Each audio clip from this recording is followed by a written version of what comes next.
নমস্কার বন্ধুরা, স্বাগত জানাই আপনাদের মিটু কিচেনে। আজ আমি আপনাদের দেখাবো একেবারে নরম, রসালো আর সুগন্ধি ক্ষীরের মালপোয়া, যেটা বানাতে লাগবে খুব অল্প উপকরণ, কিন্তু স্বাদ হবে একেবারে দোকানের মতো।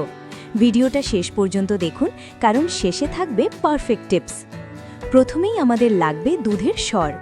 এই দুধের সরগুলো দেখুন, এই সরগুলো একদিনের নয়, আমি প্রতিদিন দুধ জাল দিয়ে ঠান্ডা করে এইভাবে তুলে নিয়েছিলাম। এখন এর মধ্যে দিয়ে দেব বড় 1 কাপ পরিমাণ সুজি।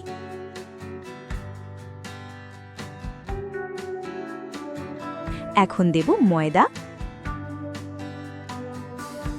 সামান্য নুন, পরিমাণ মতো চিনি। এখন ভালোভাবে মেখে নেব।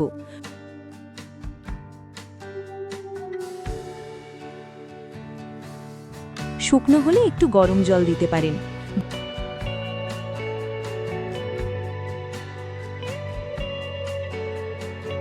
ভালোভাবে মিশিয়ে নেব। ব্যাটারটা হবে ঘন কিন্তু ঢালার মতো। আপনারা চাইলে এলাচ গুঁড়োও দিতে পারেন।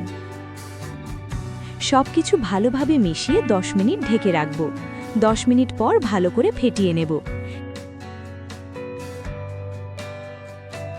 এখন কড়াইতে তেল অথবা ঘি দিয়ে দেব। হাতায় করে ব্যাটার নিয়ে তেলে ছাড়ব।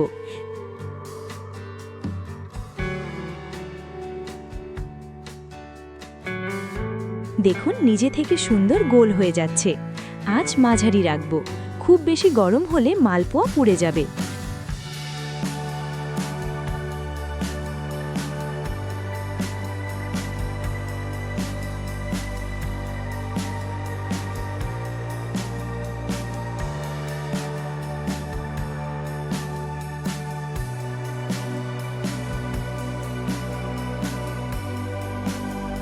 দুটো পিঠ সোনালি করে ভেজে তুলে নেব।